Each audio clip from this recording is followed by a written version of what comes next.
à tous, bienvenue pour cette troisième et dernière vidéo en compagnie de Helmi Fekir. Bonjour Helmi, merci d'être avec nous. Donc, nous sommes de nouveau réunis pour parler cette fois-ci de l'émergence du second principe de la thermodynamique. C'est au cours de la révolution industrielle, au XIXe siècle, qu'émerge la machine à vapeur, qui permet d'abord de pomper l'eau des mines de charbon. Et comme on le verra plus tard, cette invention joue un rôle central dans le développement du second principe de la thermodynamique. Est-ce que tu peux nous en dire un peu plus sur la façon dont elle a été inventée puis développée après ? Alors plutôt que de retracer l'historique du développement de la machine à vapeur, j'aimerais plutôt qu'on se concentre sur le fonctionnement, on va dire le principe de base de la machine à vapeur. Puisque par la suite, on va dire au XVIIIe siècle, on a surtout assisté à des améliorations techniques d'un principe de fonctionnement de base d'une certaine machine, et qui est le suivant. Denis Papin, je vais décrire une machine qui a été proposée par Denis Papin en 1690, fin XVIIe siècle, qui n'a jamais eu qui n'a jamais été développée industriellement, concrètement, comme certaines machines du XVIIIe siècle ou du début du XIXe. Mais Denis Papin imagine la chose suivante. Il se dit que si on enferme de l'air dans on imagine un cylindre dans lequel on enferme de l'air, donc pour cela on pose un piston sur le cylindre qui rend étanche, et donc on dispose d'une certaine quantité d'air à l'intérieur. Si l'on relie ce piston à une masse, typiquement avec un système de cordes et de poulies, si le piston s'abaisse, la masse remonte. Si on trouve un moyen d'actionner le piston de manière à le faire baisser, alors on peut soulever des poids assez importants. Première idée qu'on pourrait avoir, c'est de dire il faudrait que d'un coup on remplace l'air par du vide. Puisque si à un moment on remplace l'air par du vide, alors la pression atmosphérique, l'air qui n'est pas à l'intérieur du cylindre mais l'air extérieur, appuierait sur le piston et ça soulèverait la masse. Les calculs montrent qu'on pourrait soulever des masses grandes, très grandes et très supérieures devant celles du piston. Mais pour faire le vide très rapidement, c'est difficile. À l'époque, on ne maîtrisait pas les techniques de vide actuelles, et puis même actuellement, lorsqu'on a envie de faire le vide, on a besoin de pompes et ça prend du temps. On ne peut pas d'un coup comme ça enlever une certaine quantité d'air.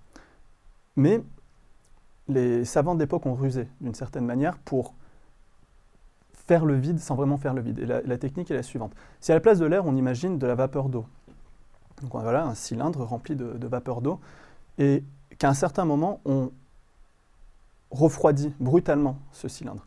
La vapeur d'eau va se condenser, et puisque, en général, les gaz prennent 1000 fois plus de place, une densité 1000 fois plus faible que les liquides, eh bien, de cette manière-là, en condensant de la vapeur d'eau, je crée le vide que je souhaitais, et je fais en sorte que le piston s'abaisse de manière à soulever la masse de l'autre côté.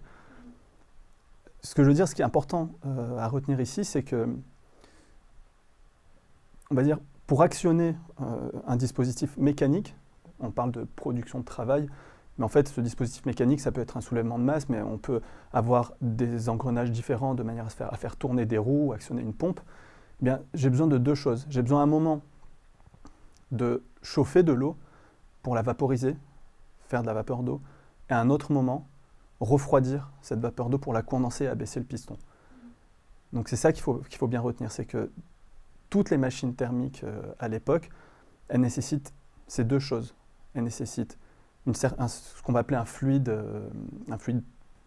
thermique. Ici, ça a été la vapeur d'eau. Une source chaude, un objet qui va permettre de chauffer le fluide thermique à un moment, et une source froide qui va permettre de refroidir à un autre moment. Et c'est vraiment ce passage, ce changement d'état entre eau liquide et vapeur d'eau qui va permettre d'actionner certains dispositifs mécaniques. Là, j'ai juste retracé, j'ai parlé brièvement du dispositif qui a été proposé par Denis Papin fin XVIIe siècle, mais concrètement, comme je l'ai dit, tout au long du XVIIIe siècle, certaines améliorations vont être apportées à ce dispositif pour augmenter sa puissance, pour refroidir, par exemple, le cylindre plus rapidement. On a vu à un moment que plutôt que de refroidir le cylindre en balançant de l'eau dessus, le fait de lancer de l'eau à l'intérieur du cylindre, ça permettait de le refroidir plus rapidement. On a assisté aussi à des améliorations comme le fait de produire de la vapeur d'eau dans un autre endroit dans une chaudière et acheminer la vapeur d'eau par un tuyau. Bref, tout au long du XVIIIe siècle, au début du XIXe siècle, plusieurs améliorations vont être proposées de manière à augmenter l'efficacité ou le rendement de ces machines thermiques pour qu'elles puissent avoir une puissance suffisante, par exemple, pour actionner des pompes ou pour faire avancer des trains. Mais finalement, le principe physique derrière reste le même que la machine de Papin que tu as décrit précédemment. Donc, en fait, au premier abord, on ne voit pas vraiment le lien entre le développement de la machine thermique d'un côté et l'émergence du second principe. Enfin, finalement, la machine thermique, ça reste une invention. C'est très technique, mais on ne voit pas forcément le lien avec la thermodynamique directement. Est-ce que tu peux nous en parler un peu plus et nous expliquer comment ces deux aspects sont articulés? Alors c'est vrai, le second principe, la thermodynamique plus généralement, cette théorie s'est développée, a émergé dans ce contexte-là de révolution industrielle, dans ce contexte de technique, on va dire. Mais il faut bien comprendre que les savants, les ingénieurs n'ont pas attendu les développements théoriques pour fabriquer des machines viables et efficaces. Tout ça, c'était l'invention de la machine à vapeur, par exemple, de la locomotive à vapeur, qui date de 1802.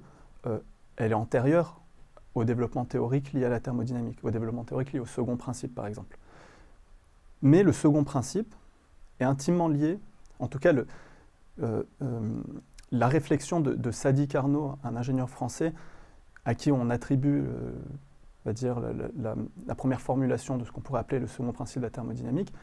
Son questionnement, il est intimement lié au développement des machines thermiques, puisque Sadi Carnot, dans le mémoire qu'il publie en 1824, se pose la question de savoir, de pouvoir trancher entre est-ce qu'il est possible d'améliorer indéfiniment les machines thermiques de l'époque, comme les ingénieurs anglais le faisaient depuis des dizaines d'années, par exemple en remplaçant un fluide par un autre, en modifiant les températures de la source chaude, de la source froide, en incluant des engrenages plus efficaces, etc. Est-ce que c'est possible d'améliorer à l'infini l'efficacité de ces machines, ou alors est-ce qu'il existe une limite maximale infranchissable? Son résultat fondamental, c'est de dire, finalement, il existe une limite indépassable. Il existe un rendement maximal pour les machines thermiques. Cette limite maximale, elle est atteinte dans le cas où les machines sont réversibles. Alors réversible, ce n'est pas un terme que Carnot utilise, c'est anachronique, c'est un terme qu'on utilise maintenant, qui a émergé un petit peu plus tard, mais je vais utiliser quand même le terme réversible pour qualifier une machine dans laquelle les pièces mises en contact sont toujours à la même température. En gros, plus on réduit l'écart de température entre les différents éléments mis en contact dans la machine thermique, plus elle devient réversible, on pourrait dire. À la limite, elle est réversible quand toutes les pièces sont à la même température, ce qui est c'est un cas limite. Donc voilà, résultat de Carnot, le rendement maximal est atteint quand les machines sont réversibles. Et ce rendement, c'est un second résultat extrêmement important, c'est de dire que ce rendement idéal pour les machines réversibles, eh bien, il ne dépend que des températures de la source chaude et de la source froide. Ce que j'appelle source chaude, c'est la température, par exemple, de la chaudière à l'aide de laquelle on va chauffer l'eau pour la transformer en vapeur d'eau, et la température de la source froide, qui peut être par exemple l'air ou de l'eau, avec laquelle on va refroidir la vapeur d'eau pour la condenser. Ce rendement maximal ne dépend que de ces deux températures, mais il ne dépend ni du type de mécanisme utilisé, ni de la nature du fluide utilisé. On peut utiliser de l'eau, de l'alcool ou de l'air par exemple. Dans tous les cas, ça ne change pas du tout le rendement maximal. Et est-ce que cet apport de Carnot a eu des conséquences sur du coup, les aspects techniques de la machine thermique? Alors, comme je viens de le dire, le raisonnement de Carnot et son questionnement est fondé sur tout le développement technique de l'époque.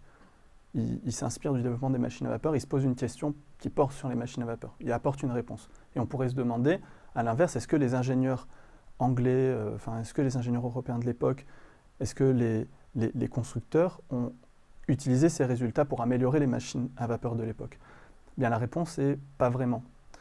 Pour la raison suivante, c'est que ce que propose Carnot, la machine idéale qu'il propose avec le meilleur rendement, est une machine qui n'est absolument pas efficace, ni donc pas du tout souhaitable. Pourquoi? Parce qu'elle est infiniment lente. Si j'ai envie de parcourir un cycle de Carnot, de machine de Carnot, il faudrait un temps infini.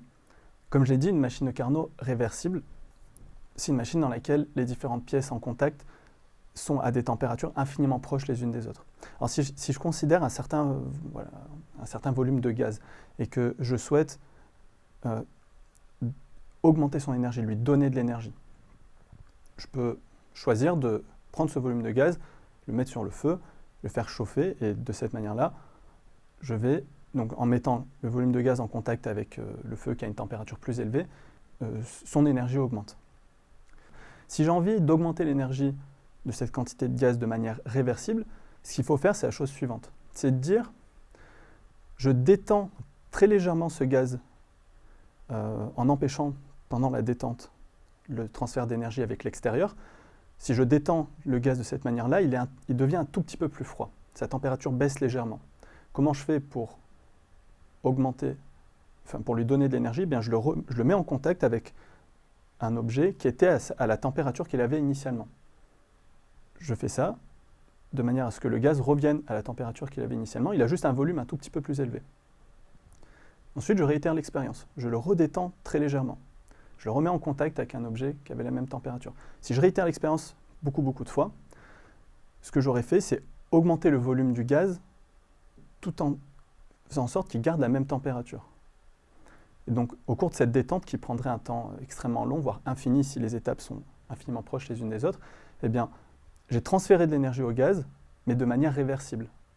Ce qu'on voit ici, c'est que pour effectuer des opérations de manière réversible, avec des objets comme ici le gaz et l'objet avec lequel je mets en contact, qui sont à des températures infiniment proches les unes des autres, eh bien, j'ai besoin à chaque fois d'opérer par petits pas, par petits changements, par petites détentes, et ça prend un temps infini à la limite. Ce qui veut dire que la machine de Carnot, c'est un cas idéal, certes, mais surtout non souhaitable. C'est pas du tout applicable à un cas concret de l'industrie, en fait. Absolument pas. D'accord. D'où le fait que les retombées de son résultat dans l'industrie, elles n'ont pas été directes. Par contre, le développement de la thermodynamique dans les décennies suivantes a eu des influences dans le domaine technique, puisque cette théorie, quand elle s'est un peu plus formalisée, elle s'est développée en chimie, en physique, et elle a commencé à pouvoir produire des résultats sur de nombreuses substances. Eh bien, ces résultats, on a pu les utiliser pour améliorer le fonctionnement de certaines machines. Donc, dans le développement du second principe, il y a une date majeure qui est la publication de l'écrit de Carnot. Et ensuite, comment est-ce qu'on passe d'une théorie qui porte sur les cycles thermiques, donc les machines thermiques telles que la machine à vapeur, à la formulation du second principe telle qu'on la connaît aujourd'hui? Alors, il y a quelque chose d'assez étonnant en thermodynamique. C'est qu'au niveau historique, on dit généralement que le second principe, la thermodynamique, a émergé dans un contexte assez technique, assez concret, que les premiers énoncés, les premiers questionnements étaient, comme je viens de le raconter avec le questionnement de Carnot, étaient liés à des problématiques d'amélioration technique. Et paradoxalement, quand on apprend cette théorie actuellement, eh bien, on a l'impression de faire face à une théorie extrêmement abstraite, avec des grandeurs de multiples concepts assez loin, finalement, de quelque chose de concret, de quelque chose de technique, comme l'entropie, l'énergie interne, l'enthalpie libre, etc. Et donc, il est légitime de se demander comment on a fait pour passer de ces énoncés initialement techniques à des énoncés beaucoup plus formels, abstraits et théoriques, comme celui qu'on enseigne actuellement. Alors, l'énoncé du second principe qui, en ce moment, est enseigné, c'est un énoncé qui est dû à Ilya Prigogine, un scientifique belge, qui, au milieu du XXe siècle, formule le second principe de la manière suivante. Il existe, donc c'est une formulation axiomatique, il existe une fonction d'état entropie qui vérifie telle propriété. Là, on est bien loin de l'énoncé de Carnot qui était rapporté à des machines thermiques. En fait, ce qu'il faut essayer de comprendre, c'est qu'il existe plusieurs énoncés du second principe qui sont formellement équivalents. Ils contiennent les mêmes informations. C'est juste qu'il y en a certains qui vont avoir une expression plus formelle, comme celui d'Ilya Prigogine, enseigné actuellement, qui fait intervenir la fonction entropie, et d'autres qui vont faire intervenir les machines thermiques, le rendement des machines thermiques, comme celui de Carnot. Mais il existe d'autres énoncés, à part ces deux-là. Je peux mentionner celui de Rudolf Clausius, qui énonce les choses pas directement de la manière suivante, mais là je le retranscris un peu en nos termes. Lui, il propose un énoncé qui porte sur les transformations cycliques. Pour lui, il n'existe pas de transformation cyclique, c'est-à-dire qu'il n'est pas possible de faire subir un certain type de transformation à un objet, le faire revenir dans son état initial, et que les seules choses qui aient varié dans l'environnement extérieur de cet objet, ce soit qu'un objet froid ait été refroidi et un objet chaud ait été réchauffé. En gros, il n'est pas possible de faire en sorte qu'une seule chose ait changé dans le monde, c'est abaisser la température d'un objet froid, augmenter la température d'un objet chaud. Ce qui se traduit d'une manière un peu, on va dire, avec des mots pas très précis, par la chaleur ne passe pas spontanément du froid au chaud. Si on met un objet chaud et un objet froid en contact, eh bien, l'objet chaud va se refroidir, l'objet froid va se réchauffer. Si on attend assez longtemps, il va s'établir un équilibre de température entre les deux, mais il n'est pas possible de faire en sorte de partir de deux objets à la même température, faire en sorte que l'un devienne froid, l'autre devienne chaud, et que rien d'autre n'ait bougé dans le monde. Ça, c'est l'énoncé de Rudolf Clausius, et on peut montrer qu'il est équivalent à celui de Carnot qui porte sur les machines thermiques, et qu'il est aussi équivalent à celui d'Ilya Prigogine qu'on enseigne actuellement. Un autre énoncé, qui est celui de Kelvin, qu'on attribue à Kelvin, dit la chose suivante: il n'est pas possible de construire de moteurs monothermes cycliques. Concrètement, ça veut dire quoi? Ça veut dire si je considère que la mer, par exemple l'océan, est à la même température, on pourrait se dire, pourquoi ce ne serait pas possible de réussir à puiser de l'énergie de l'océan, donc abaisser sa température, et utiliser cette énergie pour faire fonctionner un moteur? Si on arrive à faire ça, on résout pas mal de problèmes de réchauffement climatique, par exemple. Eh bien, le second principe de la thermodynamique, un énoncé du second principe, consiste justement à dire que cette transformation-là, le fait d'abaisser la température d'un seul objet et de faire fonctionner un moteur avec, ça, c'est pas possible. Ces différents énoncés, comme je l'ai dit, sont équivalents. Et comme on l'a vu, ils ne portent pas directement sur les mêmes choses. On parle de transformation cyclique, on parle d'existence d'une fonction d'état, on parle de rendement de machine thermique. Et comment on a fait pour passer de ces énoncés concrets à cet énoncé abstrait? Eh bien, on va dire l'un des acteurs principaux qui a contribué à cette formalisation, c'est Rudolf Clausius, qui finalement a juste réussi à réécrire ces énoncés en faisant intervenir, de manière plus mathématique, en faisant intervenir une grandeur qui n'existait pas avant. Pour parler plus concrètement, on va dire de manière un peu plus technique, il arrive à montrer que sur une transformation cyclique, la quantité delta Q, quantité élémentaire de chaleur, delta Q divisé par la température, cette quantité, si je l'intègre sur une transformation cyclique réversible, alors ça fait 0. Eh bien ça, on peut montrer mathématiquement que ça implique que cette quantité-là, delta Q sur T, est la différentielle d'une fonction d'état. C'est ce qu'il remarque dans un article de 1865. Et la fonction d'état en question, dont la différentielle est égale à delta Q sur T, il la nomme entropie. Mais du coup, l'entropie, telle que formalisée par Clausius, ça reste une grandeur abstraite. Est-ce que c'est satisfaisant pour la personne qui apprend le second principe de la thermodynamique, justement? Alors, la question, c'est de se demander satisfaisant à quel point de vue. Puisque le fait d'avoir formalisé le second principe, ça permet d'attribuer des propriétés précises à une certaine fonction. Et donc, à partir du moment où on l'a mathématisé et on lui a donné certaines caractéristiques, eh bien on sait ce qu'on a le droit de faire avec cette fonction. On sait ce qui est autorisé. Donc les raisonnements vont être plus rigoureux, plus formels, on va dire peut-être plus abstraits, mais ils vont aussi avoir une portée plus grande. Quand on formule le principe de la manière, il existe une fonction d'état que l'on peut attribuer à tout corps et qui vérifie telle propriété, eh bien, on parle de l'ensemble des corps. On ne parle pas, comme dans l'énoncé de Carnot, uniquement des machines thermiques. Donc, il y a un côté abstrait qui est intéressant, qui est satisfaisant peut-être pour la manipulation formelle des choses. Mais après, on peut se poser la question aussi de la satisfaction d'un point de vue peut-être cognitif, d'un point de vue du sens que l'on attribue à ces concepts. Puisque plus on va dans l'abstraction, plus on on peut avoir l'impression de perdre en sens. On peut avoir l'impression que ce concept, par exemple d'entropie ou d'autres concepts, on a du mal à les interpréter. Voilà, ils ne font pas sens de la même manière que d'autres concepts, peut-être plus concrets, comme la température. Alors, pourquoi un concept fait sens? Ça, c'est une question assez compliquée. Là, on va dire que je donne certaines impressions. C'est un peu mon point de vue. Ça ne correspond pas à des résultats concrets sur le sujet. Mais la température peut apparaître comme un concept assez concret. On sait comment mesurer la température à l'aide de thermomètres. On en a longuement discuté. On sait aussi interpréter, réduire la température à d'autres concepts microscopiques. Par exemple, un objet dont la température est élevée, mais on va dire que les particules qui le constituent ont une énergie cinétique ou une vitesse plus grande que dans un objet plus froid. Donc on arrive à relier la température à d'autres concepts plus élémentaires de position et de vitesse au niveau microscopique. On a aussi la question peut-être de la sensation qui se rajoute à ça. Le fait qu'on soit sensible, voilà, on fait l'expérience sensible du chaud, du froid, même si parfois l'expérience n'est pas en lien direct avec la température. Mais on a différentes manières de donner sens à ce concept.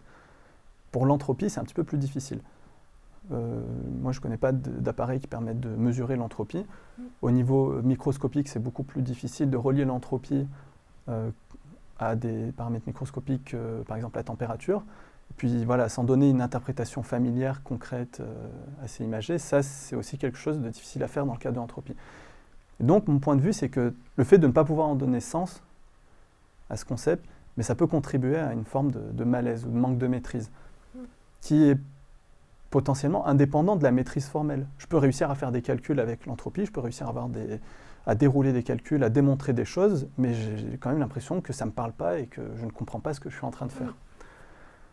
Je pense que l'histoire des sciences, là-dedans, elle a un rôle à jouer. Puisque lorsqu'on s'intéresse aux articles historiques, ce que j'ai eu l'occasion de faire concernant la thermodynamique, eh bien, on a l'occasion de se renseigner sur la genèse de certains concepts, comme l'entropie. On a accès aux questionnements auxquels les savants s'intéressaient. Pourquoi ils faisaient certaines recherches? Pourquoi ils ont introduit telle ou telle notion? Et on se rend compte très souvent que les considérations ne sont pas si mystiques que ça, qu'ils ne mettent pas forcément un sens énorme dans ce qu'ils font. Et souvent, certains développements sont juste liés à des considérations pratiques.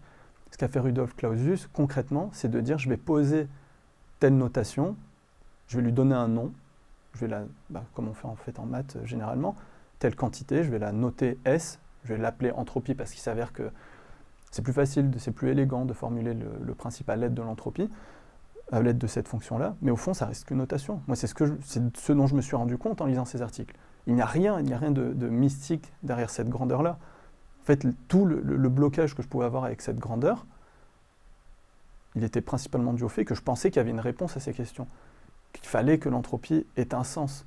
Et donc je m'efforçais de comprendre microscopiquement est-ce qu'on pouvait relier ça à du désordre, de l'information. Et tous ces questionnements-là, pour moi, ils sont un peu, je ne les refuse pas, mais je pense qu'ils nous éloignent peut-être trop nous conduisent à développer, à renforcer ce rapport trop naïf qu'on a au formalisme physique.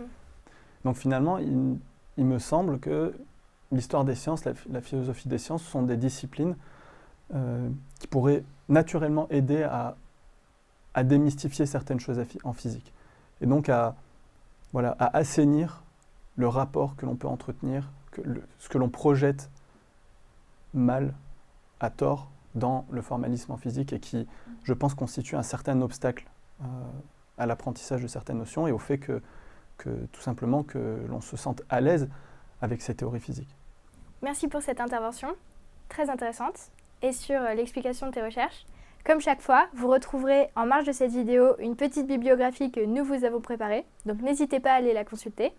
Je vous souhaite un très bon visionnage du reste du MOOC et je vous dis à très bientôt.